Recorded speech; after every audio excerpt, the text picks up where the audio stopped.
Hi, everyone. Thank you for joining me today for the live stream. I'm very happy to be here with you.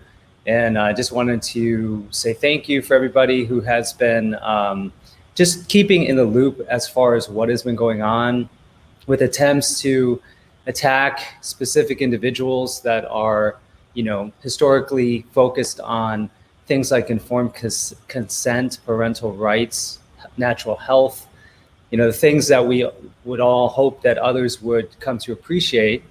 Not everyone is going to come to that, naturally, the way we have. It may take lifetimes to come to the point where you realize that actually vitamin C is not something that we need to fear or control, or that drugs that are being used today, for the standard of care may not be appropriate for chronic conditions. I mean, these are really basic concepts. And of course, for now 13 years, it's been the basis for my advocacy with Green Med Info.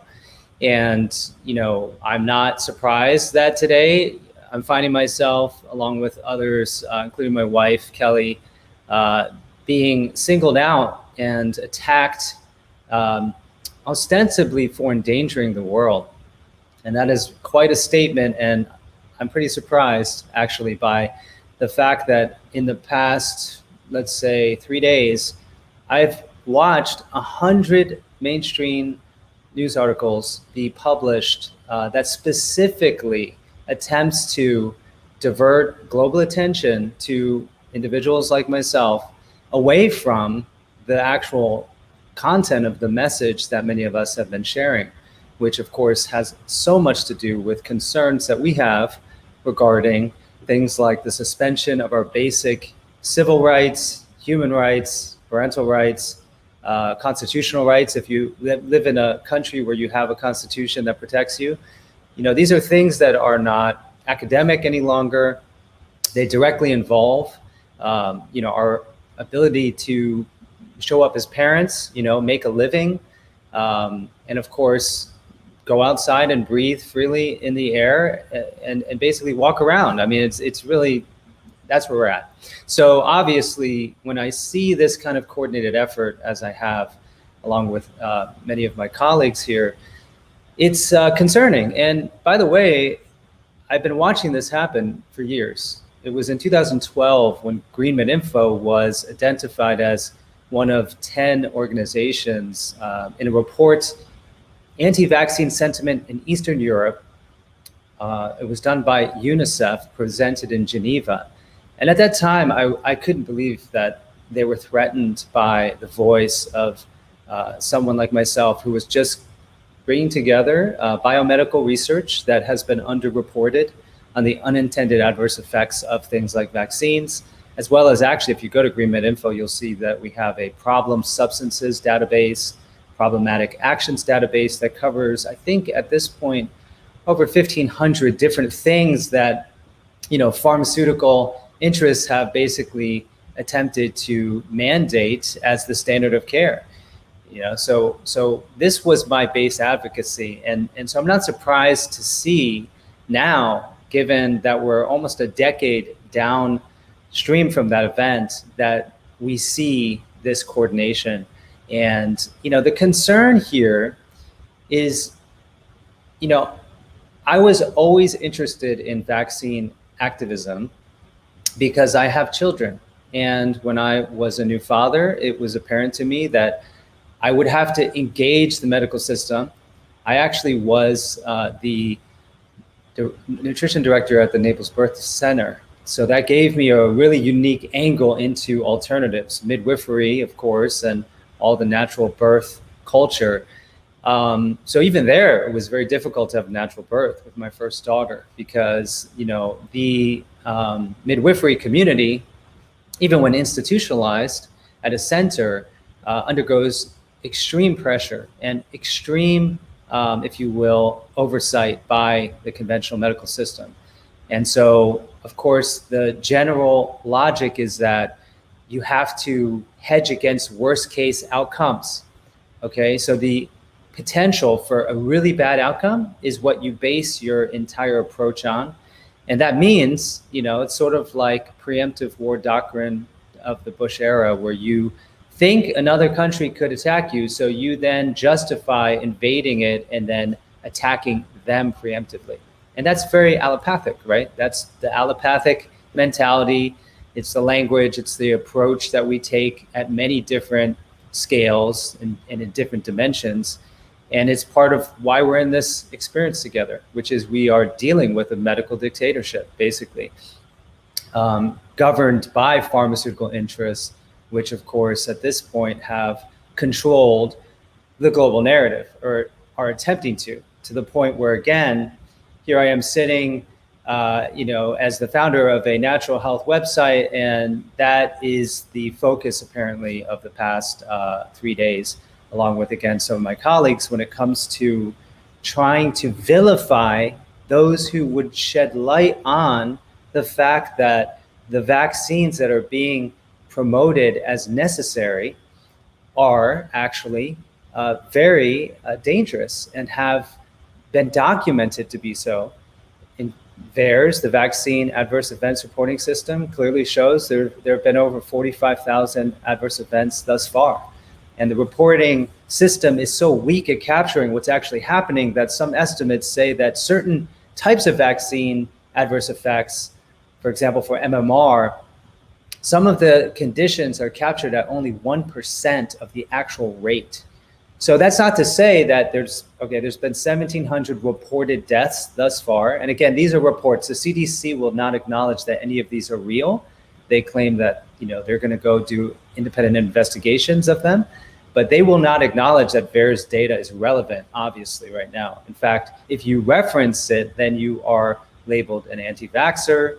And that is what, of course, in this day and age is a very dangerous word to be labeled with, because as you know, recently the Center for Countering Digital Hate, I would probably just say the Center for Digital Hate, because that's more accurate in terms of their behavior, they have been calling for their persecution and prosecution, criminal prosecution of those, such as myself, who would shed light on things like publicly available data from high gravitas organizations such as the CDC, PubMed data that sheds light on adverse effects. It's not possible, according to them, to speak to this without endangering the public health, and that those individuals should be basically arrested or persecuted. So this is where we're at. And so what I was trying to point out is that I've been in this since the beginning, knowing that there has been decades-long censorship of natural health and your ability or your right to choose with informed consent. That's why Green Info was created. So it's no shock to me that now that they're trying to deplatform us, especially in this moment. So the concerning thing here is not so much for myself specifically. It's really for those individuals like yourselves who are out there every day trying to do right by what is actually happening. We do know right now that under the emergency authorization use, you can basically go out and give people experimental vaccines. The mRNA platform has never been administered to humans before. And there's, of course, the manufacturers are indemnified, so all the damage that is reflected in VAERS data will not be compensated for. Okay, these are experimental vaccines, and some argue they're gene therapies. They're not really conventional vaccines. In fact, they literally cause the cells of your body to become vaccine manufacturing plants. That's what Bill Gates himself said. So this is from him and Gates' notes. So it's basically turning your body into a vaccine manufacturing instrument, which is obviously transhumanistic. So this is, unfortunately, it sounds a lot like what a few years ago would have sounded like conspiracy theory, but this is literally the mechanism of action, and what we are seeing now is, of course, that as people become aware of this, it's forcing them to look at what are the external authorities in their lives and question them. And that is why we are seeing, again, a coordinated attack against those who will speak up. So you all are on the front lines. And I have to say one thing here. I'm extremely grateful and extremely happy about what I saw happen, because I sat back for months and watched organizations like the Center for Digital Hate and this other fake sock puppet organization with like 50 likes on Instagram called Anti-Vax Watch. Okay, these sock puppet, pharma-funded, intelligence agency connected organizations spanning the UK and America. So this is a international coordinated effort. I watched them basically get such a tidal wave of pushback from real people like yourself that I was in awe. Because when I saw that happen to Bill Gates' page initially on Instagram, when he was basically bragging about the success of what we all saw unfold before us and telling the world that, okay, yeah, you can reopen after the vaccine is ready. And he's literally giving the world his decrees around who can go back to work and how.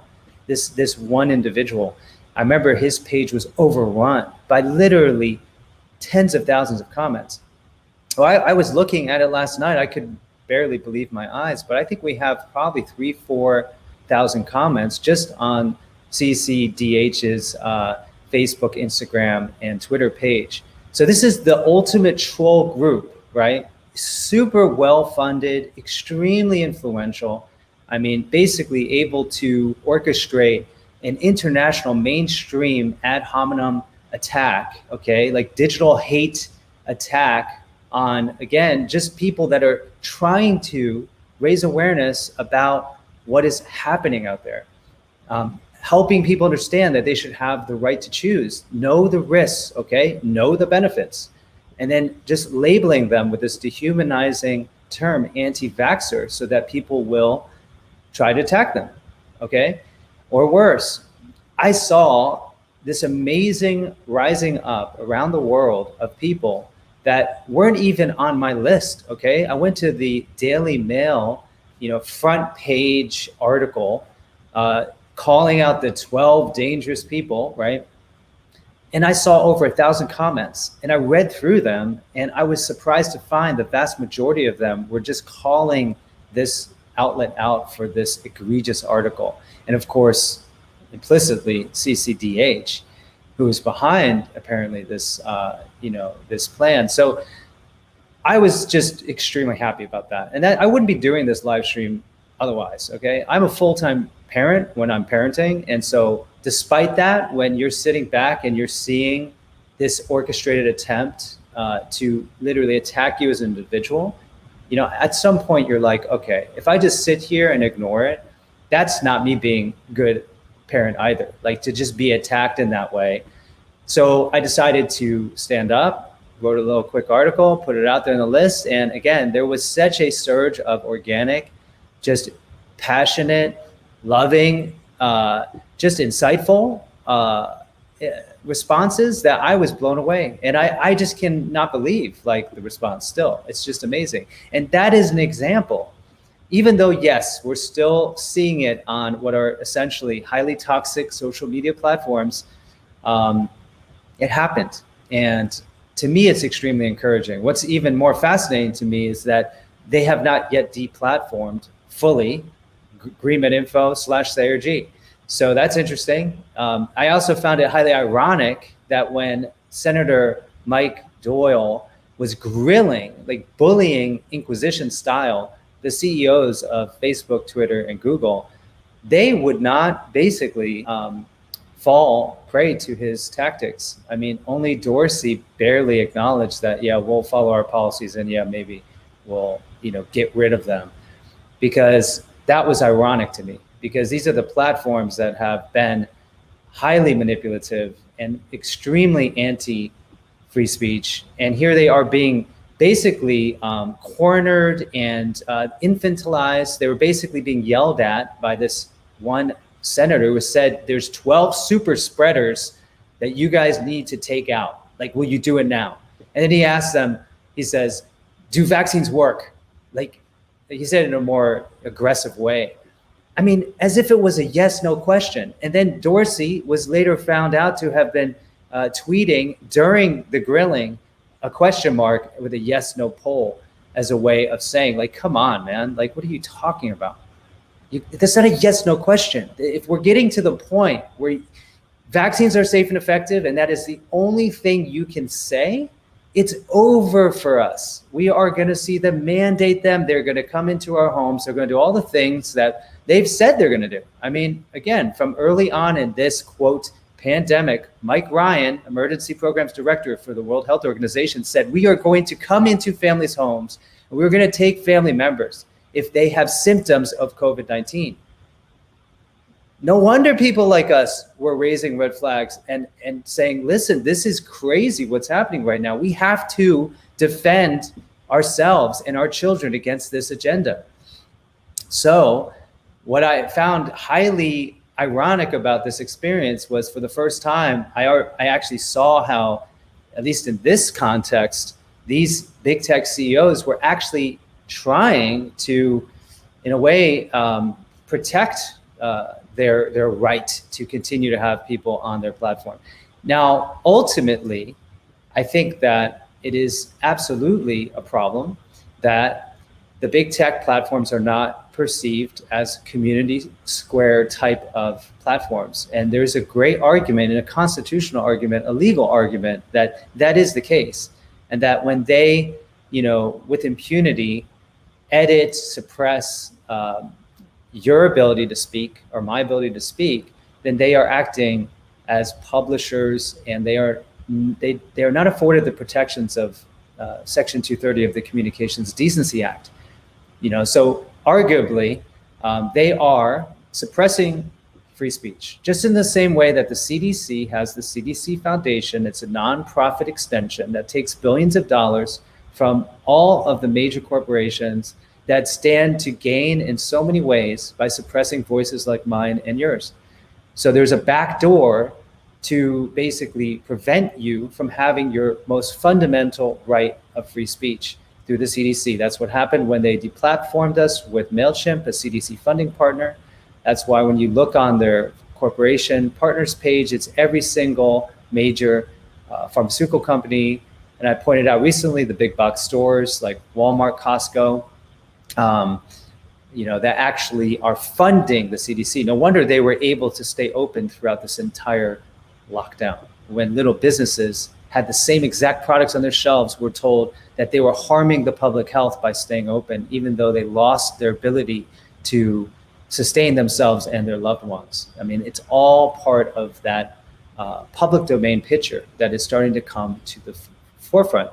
So again, this talk or live stream was titled A Global Awakening or Not, because I think what we're seeing for the first time in this country is a critical mass of people basically becoming what the powers that be would like to describe as anti-vax. I mean, literally, adults are now faced with the atrocities that children have been faced with for decades as the vaccine schedule has scaled. I don't know how many it is. Is it 70 vaccines that children are supposed to receive? That is an absolutely insane number. And in exact correspondence with that exponential growth, guess what's also grown exponentially? Autism, which is another word for vaccine-induced brain damage. Okay, that is what it is. And you're not allowed to say that either. You've seen how long has that been forbidden, that you can't make any kind of connection with vaccines and autism or brain damage. So they've been doing this to the children. That's why they've been gaslighting, and they have been vilifying mothers and fathers of vaccine-injured children with the term anti-vaxxer, which, by the way, I did a little research on that in this window, and the term emerged out of nowhere in 2009. It's like literally planted into popular consciousness and amplified 1 million times over a year by the mainstream media, because it's all part of the psychological warfare propaganda that the mainstream media represents. And that is why people have basically, stormed to social media platforms, because there's an alternative. People are now getting their news directly from their peers, and that's beautiful, right? you could argue that's the end of civilization, and only a third-party authority, right, with certain credentials should be able to speak about facts, right? And the fact checkers are the ones that are the gatekeepers, and they're the ones who confer validity to anything spoken, anything written on the internet. But no, that's not what's happening. The old system is dying. We're seeing the death rows, okay? In my estimation of what's happened, they pushed the button on this particular pandemic exercise, which is literally the way they described it in Event 201. Those who know, in October of 2019 in New York City, the Gates Foundation, the World Economic Forum, and then the Hopkins and Bloomberg School of, was it Health Security, they ran this exercise just blatantly, just saying, listen, this is pretty much what followed, right, to a T. And so they're not even trying to hide it. So anyway, thank you for being on, everyone. We have 1,365 people. That's wonderful. And again, I'm so grateful for the engagement that I've seen. And by the way, I'm myself personally pretty surprised that with all the trolling and targeting going on, and that this platform is still available to me. I don't expect it to be available much longer, but that is why we are already developing our own, so that we don't have to rely on any kind of external server system or any other third party. And that's what is being required of all of us. And that's going to be part of the solutions we have been talking about and will continue to talk about, which is exciting, you know, because basically there is a awakening happening. And for some people, it's going to look like half of their, previous peer group, their family is going to go into deeper slumber. Okay, or they're going to get really angry or upset or triggered by the fact that you're telling them things that the mainstream media isn't parroting 24/7. So some of the ones we love are going to go into deeper slumber, and you're not going to be able to wake them up, because it's like the Navajo proverb I love to use, which is that you can't wake someone up who's pretending to be asleep. So that's part of it, right? So the vaccine agenda has basically brought adults into reality, because the children and infants of the world, many of us experienced vaccines. I had, I don't know, maybe 10, and I believe that I was vaccine injured. I had speech impediments, I had severe bronchial asthma, I had multiple surgeries. There were so many health issues I had that I believe would have been mitigated or prevented had I not been vaccinated. That is my understanding. So now adults are being forced with this in a new way. Not only are we dealing with this accelerated vaccine agenda where the vaccines are being distributed literally by the Pentagon. So if that's not a red flag for you, I don't know what is. But we're also seeing the larger agenda, the larger, plan, which is that there is this global bio-governance system, which is, again, based on this concept that biosecurity and prevention of infection from specific viruses that just happen to have been researched and, for, again, gain of function research, call them weaponized exosomes, I don't care. Because if we go down the rabbit hole of are viruses truly pathogenic or not, we're going to get stuck there. And I love talking about it. It's really interesting. And I've done a lot of that. Previous videos you can look up on the xenogen hypothesis, which is an alternative view for viral contagion. But the idea here is that we are going to continue to see the entire world govern itself, through fear over worst case scenarios. Infectious variants of specific viruses will be broadcast around the world as the reason why we have to lock ourselves once again inside of our homes, shut down our businesses, stop connecting as humans in a human way, no longer going to church, no longer connecting, in the ways that you love to. This is the agenda we've all experienced. And this is the most anti-human and probably the most anti-scientific thing that I've ever witnessed in my lifetime. And at this point, it's medical apartheid. We are seeing what's happening in Israel right now. I had a conversation with Alana, Rachel, Daniel, who's an activist who basically was one of the only people in Israel that raised the red flag over what's happening there, which is that they created basically an open air prison where unless you're vaccinated and you have the proof to show it, you cannot access basic services. This is the agenda that they're rolling out there, the vaccine passport, and it is the model for the rest of the world. Their prime minister signed a deal with Pfizer, okay, so that they would basically have all the data of all their citizens, violating all of their medical privacy, so that they could track in real time the effects of the vaccine. Literally like an open air experiment, guinea pig experiment. This is the type of thing that's happening right now. And so this agenda is global. It is a global agenda. That is the whole notion of the story of pandemics anyway, is that it affects everyone and that everyone needs to be afraid. And we're in this together and we have to make sacrifices, including the individuals that might be, vulnerable genetically to dying from vaccines, but it's for the greater good. And it's selfish to consider that your one life is more important than the entire world's health. This is the whole agenda. That's the narrative. This is what they're trying to roll out. We've all witnessed it. We've all experienced it. And it is basically accelerating. They're trying this out in small ways. You can't get into a concert, right, without a vaccine. They're trying to do this right now. Okay, they're trying to do this in small ways. Now at Stand for Health Freedom, we are working on a campaign right now. And I'm so happy to be able to tell you that, because if I was just telling you about the darkness descending, then I wouldn't be doing you or myself any favors, because we can all see that. But the good news is we've had over 1 million actions taken through Stand for Health Freedom in just a year, thanks to you, because you have taken those actions. They've had a big impact. Over 300,000 people emailed for the Mask Should Be Voluntary campaign. So I highly encourage you to continue to support our movement. We are opening up in Canada as well. This is 100% user supported. We just want you to be able to use these tools. And this is something that will take on a global momentum. This is why they're targeting individuals like myself or Mercola. I talked to him a few days ago. I mean, he is the reason why NVIC exists. I mean, he has been helping to support them while he's being vilified as a huckster and snake oil salesman and a profiteer. What has he been doing? He's been giving his wealth to nonprofit organizations so they could fight for your health freedom. I work closely with people like Dawn Richardson. Okay, Barbara Fisher is here in Florida. These are amazing people that are dedicating their lives to saving your freedoms and saving lives, literally.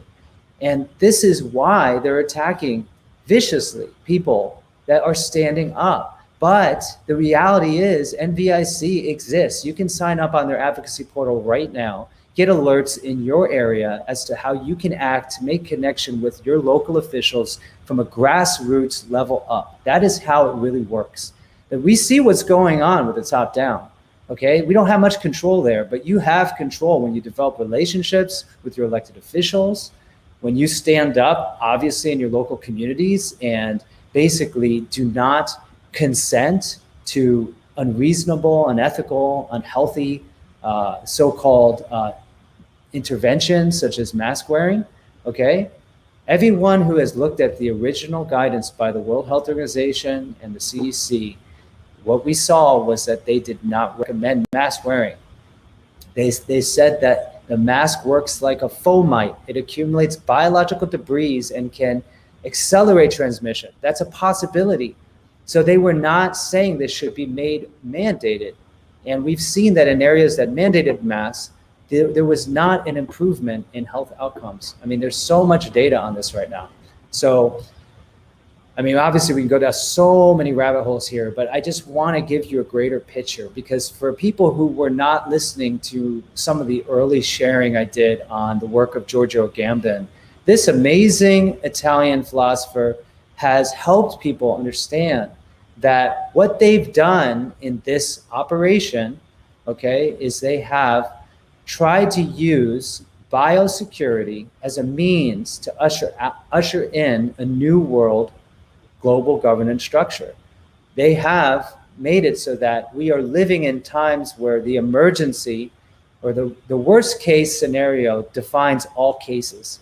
So it suspends all of our rights.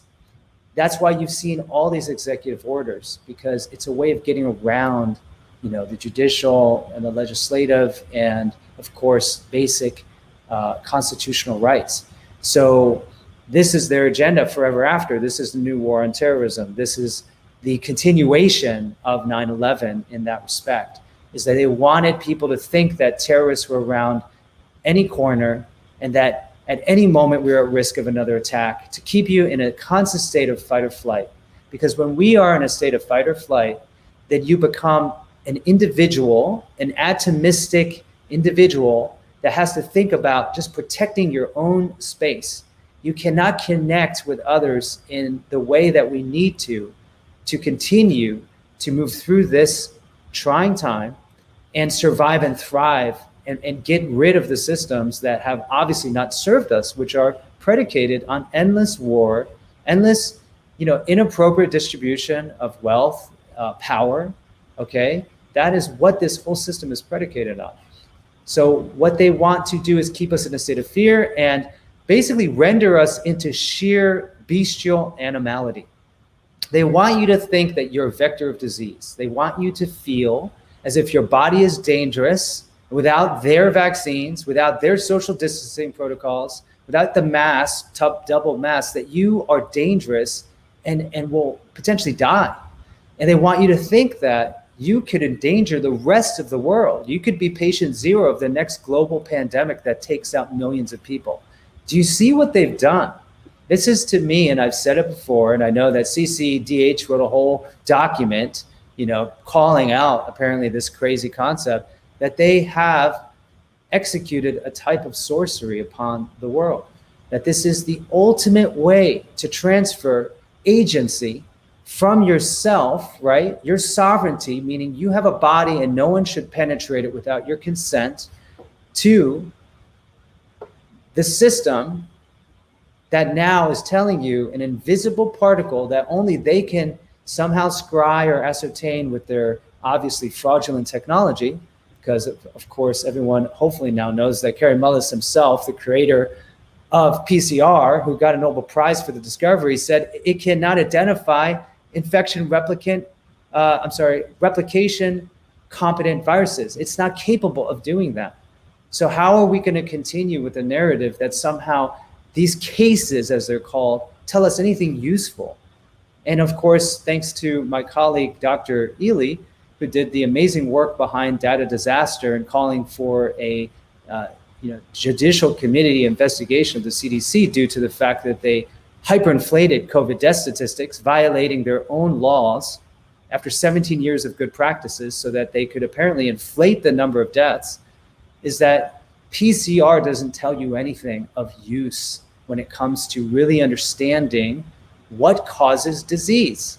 We are responsible for our health.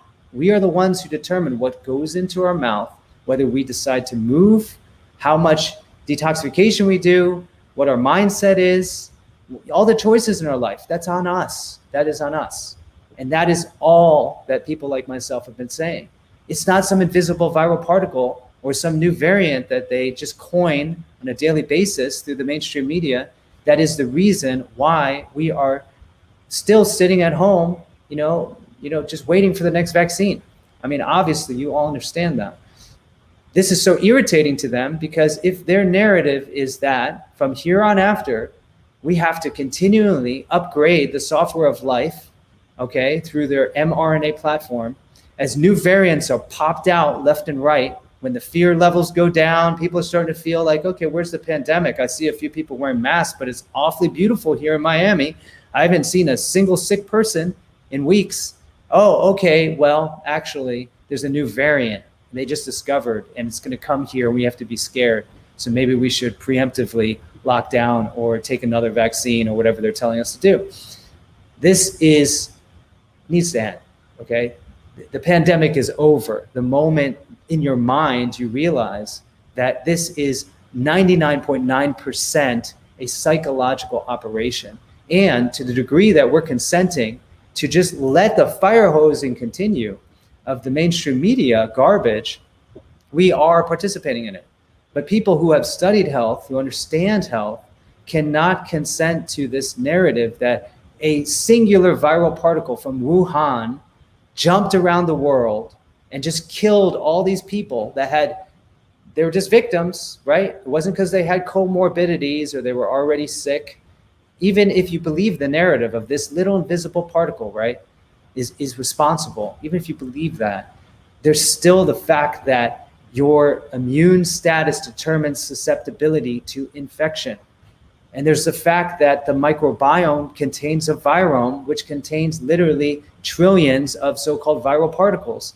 So please don't tell me how one specific viral particle from Wuhan somehow overpowered all those other particles is the one reason why the world is shut down and why it will continue to be shut down. And all the egregious, draconian regulations have been executed upon us. I mean, it's obviously this story. How long can we hold the, if you will, outrage and gaslighting that you feel when you really look at what's going on 24/7? I mean, it's exhausting on some level, isn't it? And I must admit, in this window, there have been times where I'm like, you know what? I'm done. Agreement Info's done its job. I can't wake anyone else up. All I can do is try to refer people to some of the research I found. How about when I went ahead and reported on the FDA had a PowerPoint that they put out a few months ago before the vaccine was released that said that there were 21 conditions that they were going to be looking for as part of their post-marketing surveillance, which included death. When I reported on that, 250,000 people read that. And then, of course, there were probably 100 articles saying that was fake news and I'm now a dangerous person because I'm spreading dangerous misinformation. How much of that can we continue to do? I'm thinking not much more, because obviously there's a certain feeling of outrage and it doesn't necessarily help the person feeling it. And my role and your role isn't necessarily to save other people. Yeah, we love them. There's people in my family, there's close friends, okay, that their journey is and probably will continue to be to take the vaccine, to continue to see their family business of generations disappear because they don't want to go back to work because they believe that this pandemic is everything the CDC is telling them and the World Health Organization and Bill Gates. Like, they literally think that they have more credibility than people who have studied health, wellness, virology. I mean, look at Judy Mikovits. No one wants to listen to her, but they'll listen to Bill Gates, who has no medical degree. So obviously, we can't help everyone. They're going to be on their own journey, and that's okay. That's why the real silver lining here is that in this window, we found amazing people that connect with us on a value level, okay? They share our values. They believe in bodily sovereignty. They believe in the triumphant power of the human spirit to overcome even this really dark historical moment. Those are the people I want to hang with. Those are the people that I love and that show me love. And that is a field we're creating together. It's how I can account for, as I'm sitting here, like, what is it? 5 days ago, I'm like, wow, they're just saying on the front of like 100 mainstream media outlets around the world that I'm a dangerous person that's responsible for probably killing all the people that have listened to me and who haven't taken the vaccine. When I stood up and I actually defended the reality, which is I'm not anti-vax, whatever that, CIA probably created word is, that I am pro-choice, pro-informed consent, pro-immunity, pro-science, pro-transparency. That's all I am.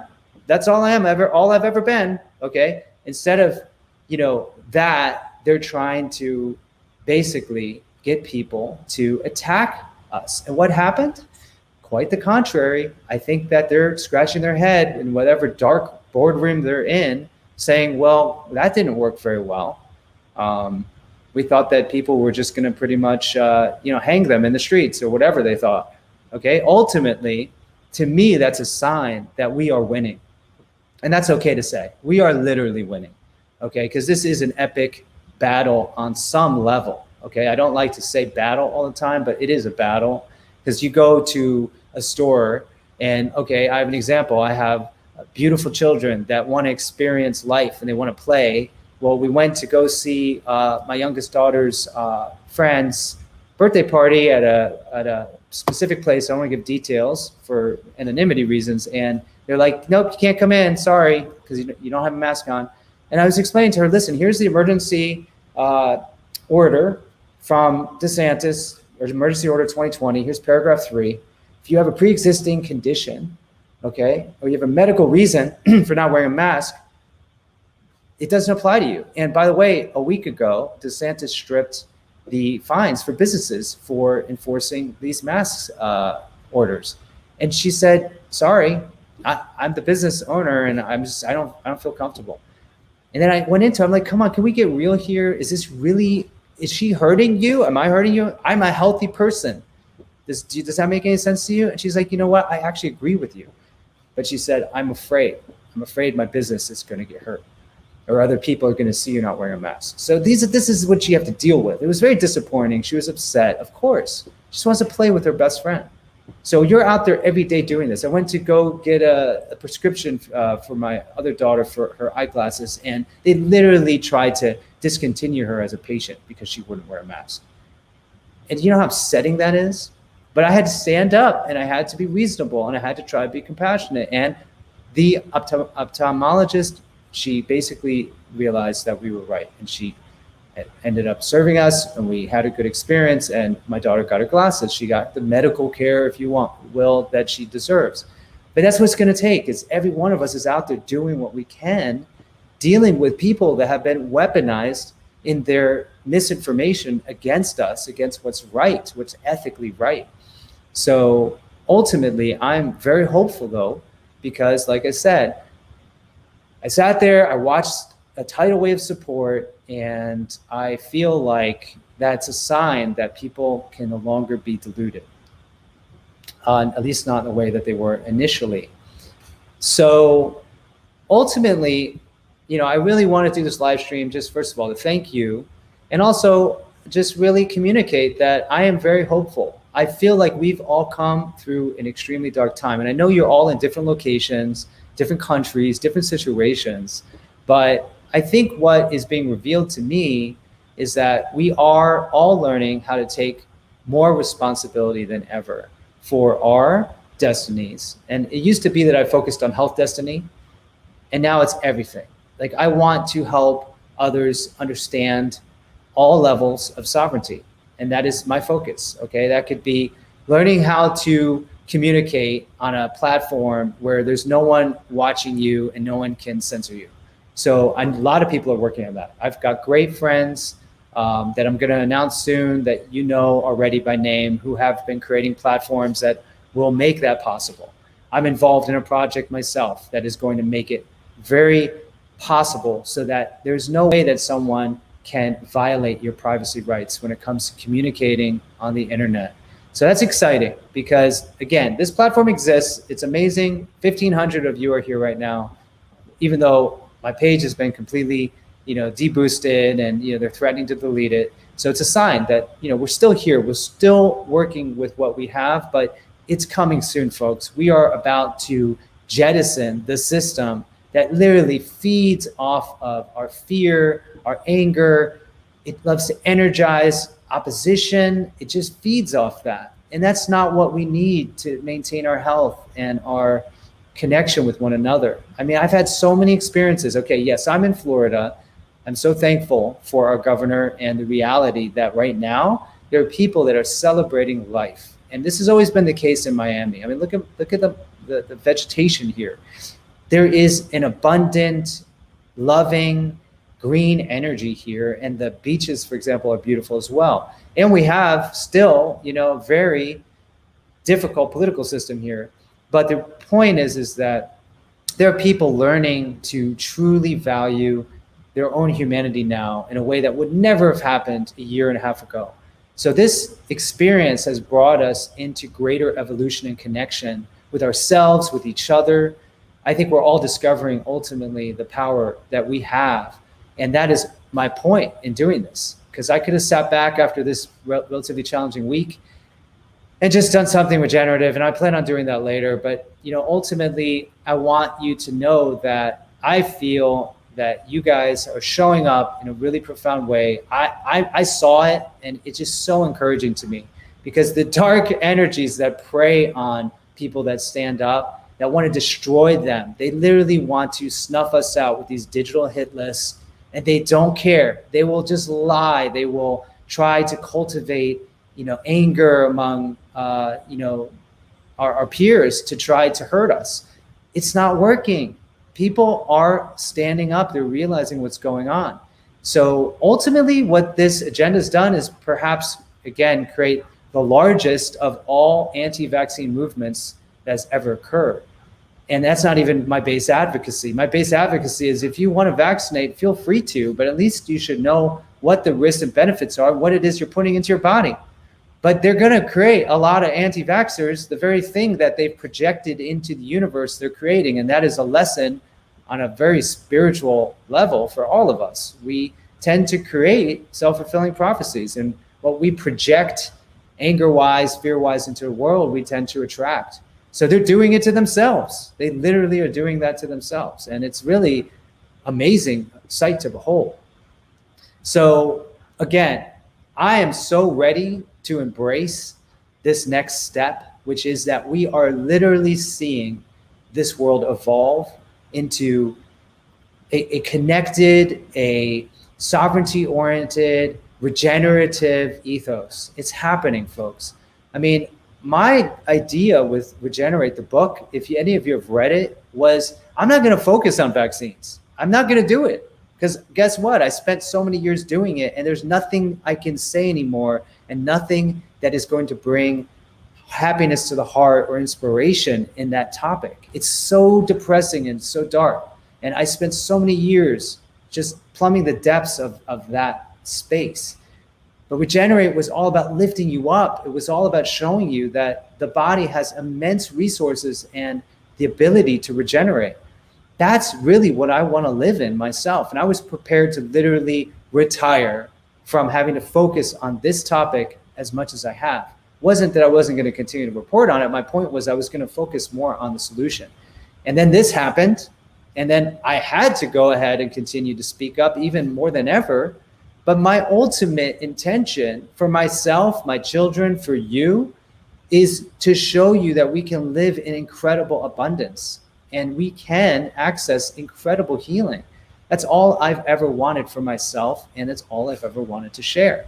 And of course, for doing so, we've seen they'd like to basically take people like me out, but you're not letting them, and I appreciate that. And each and every one of you deserves to live in that more beautiful world that I'm visualizing. And I know you're doing your own work to get us there. So I'm actually really excited about it. And I have so much to share with you. Again, if you really want to go down the rabbit hole, go read chapter 3 of my book, because I talk about what is fundamentally the Philosopher's Stone itself. It's literally explaining alchemy and how it works in your body. And I would not have ever anticipated that I would find this type of research validated in, the highest gravitas journals out there. But it's there. I mean, the paradigm has shifted. It's just that we need to become the media that we want to receive. We are doing that right now, because the mainstream media, again, is dead. It's completely dead. It's in its death spasms. There's like 2 or 3 people literally pulling the string on the entire global media at this point. It's the same narrative. Even the left-right paradigm, or Fox News or CNN, what is the difference anymore? I mean, there isn't, as far as I'm concerned. It's all propaganda. And so we are creating our own media. We're disintermediating, taking out the middleman, so peers can connect. We can do it in large groups. There are all kinds of platforms now. I mean, we have Telegram, Clubhouse is a new one. I mean, it's pretty amazing. We're living in a renaissance of technology, which lives up to the promise of the Aquarian age. If you get into that realm of literature, we're seeing it right now. It's technology that was always going to liberate us from the dark ages of, again, the oil, coal-based energy substrates and the endless war, the petrodollar. All that is starting to just slough off like dead skin. So there's so much that we can focus on that's going to be so beautiful and positive, and I will continue to do that for every last day of my life. This is going to be my best life ever, and I hope that you can also try to aspire to that, because we can make that happen. It might feel like the worst life when you look around and you listen to the media, because again, aren't we all supposed to be active shooter locked down in our house, afraid of the next variant, or praying that we get another one of the very few COVID-19 vaccines? I mean, they want us to live in that reality? Really? No, I'm sorry. That's not going to happen. We are going to live in a very strong, beautiful way if we choose to. So anyway, I appreciate that you guys have been hanging in there. Anti-vax and proud. I love that. Well, some of you have been very strongly anti-vax, and I get that. What anti-vaccine, like Tenpenny, I think has been very, she's not holding back with that term, but and I respect that. Exactly. I mean, we even had pro-vaxxers troll the Daily Mail as they tried to, discredit us, saying, listen, I hate anti-vaxxers, but the way that you guys are just completely destroying freedom of speech is way worse. So do you see what's happening? Even the people that have taken the Kool-Aid and think that there is such a thing as this anti-vax industry that's intent on stripping people from their wealth or something and then harming people, because that's clearly what they're saying we're doing. We are hateful. We should be persecuted. That's their narrative is falling apart. They cannot sustain this. This was probably devised again in the boardroom of some pharmaceutical company, and it is completely blowing back on them. And that is super, super encouraging. And it's because of people like you. I wouldn't be saying this if it wasn't for the thousands of comments holding people accountable. I could just sit back and smile and just watch this incredible, just all of these incredible comments. Just what are they going to say? What are they going to do? How are they going to manage their page without disabling comments? Or I don't understand how they're going to continue this agenda when it's so clear that people see what they're doing, and it's making it worse for them, honestly. All right. That's great. Okay. So I'm just looking at some of I wish I had someone here to look at your questions today, but I don't really have that. So anyway, I wish I had, let's see. Okay. So, all right. So not the ideal time, I guess, to really go ahead and answer a bunch of questions. I'm sorry for that. But like I said, I want to at least get you up to date on what we're working on. So like I said, Stand for Health Freedom is growing at a rapid rate, thanks to you. I'm trying to get this comment off the page. Sorry, and I don't know how to do that at this point. So we are super excited. We are seeing a huge outpouring of support. The actions are very clear, okay? The District of Columbia, for example, made it so that you could be literally, here, I'm just gonna do this to try to get that to go away. Okay. You could be 11 years old and you can get vaccinated, okay? And you don't have to tell your parents. That's what the District of Columbia just passed legislation.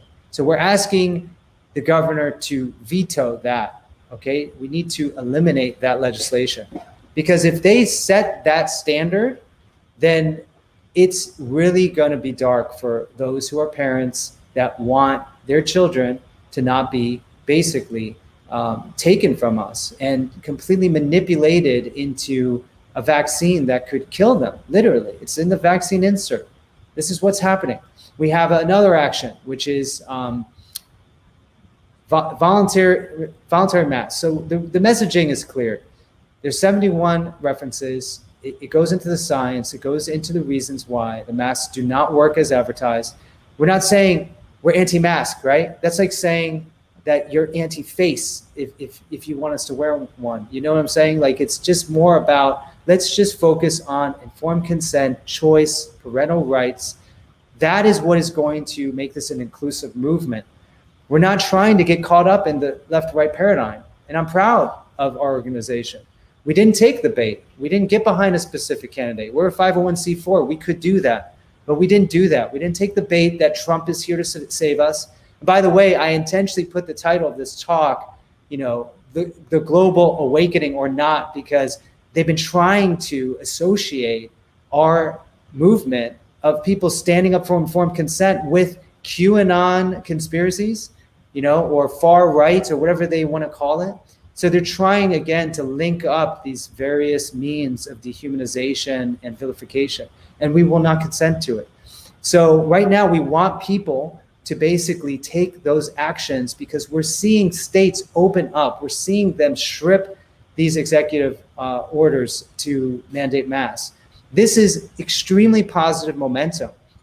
We are seeing what's happening around the world. There are certain countries that are still on complete lockdown.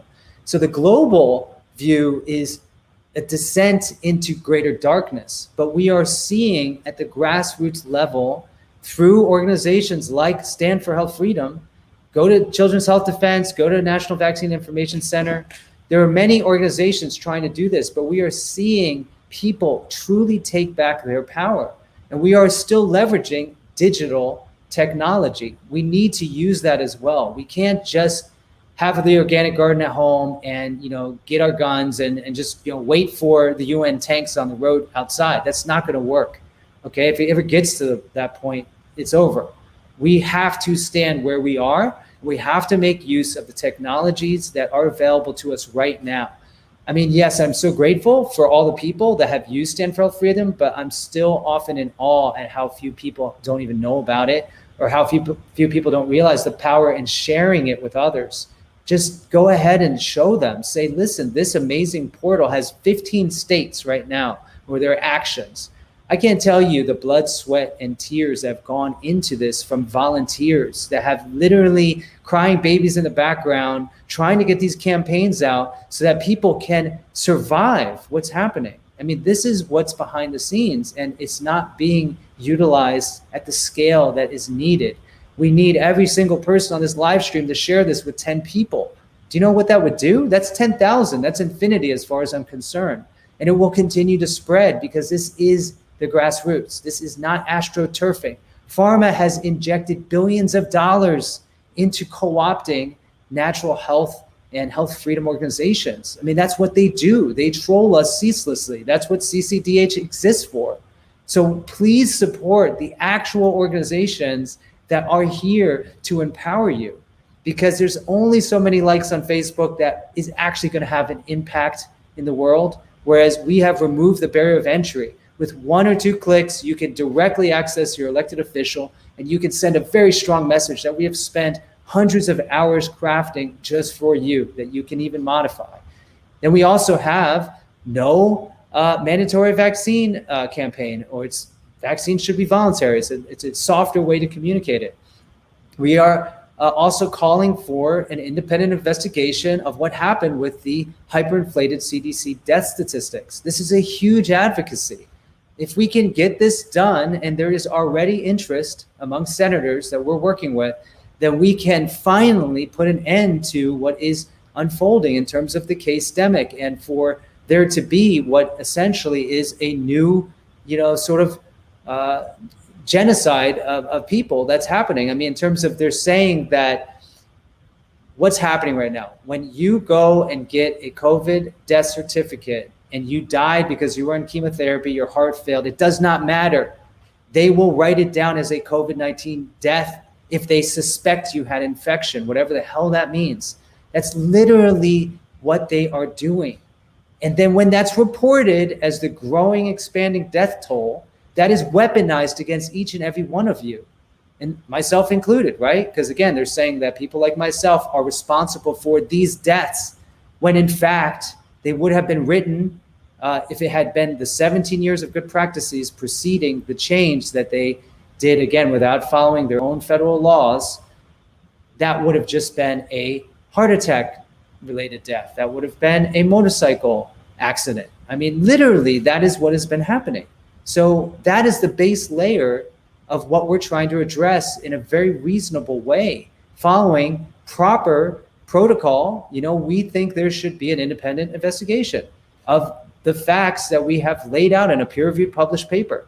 These are huge, huge campaigns that could change the course of history and directly affect your health freedom and your children's health freedom in the future. So please, please support that. After that, I would say just continue to, stay in touch with Telegram. I will continue to do as much reporting as I can, but I'm also focusing on solutions.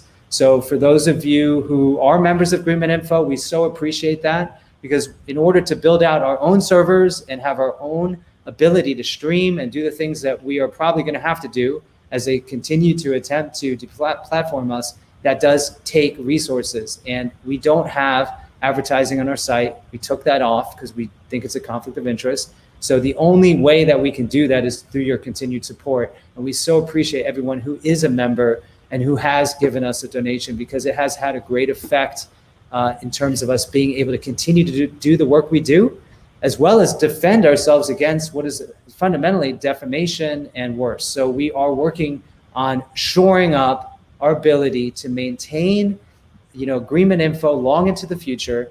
I'm working also in the area of blockchain type solutions that would literally put it on the internet forever. No one will own it. It's there. You can use it forever. That is the beauty of where we're moving, folks, is that there are solutions available. And yes, by the way, Alison McDowell has done a great job of showing us how blockchain has been weaponized. But the light side of this is that it can be used to create a truth machine, an immutable record that cannot be censored, cannot be taken away from you and I. That is another thing I'm working on. And that's super exciting to me, because if I want to have a legacy in the world, knowing that at any moment they could seize my domain, because again, we're being identified as a national health security threat, how about we just allow the research that exists to be there for everyone to access instead of stuffing it down a memory hole? That's what I'm working on as well. So everything you're doing to support us is helping us to create that for hopefully humanity for the future.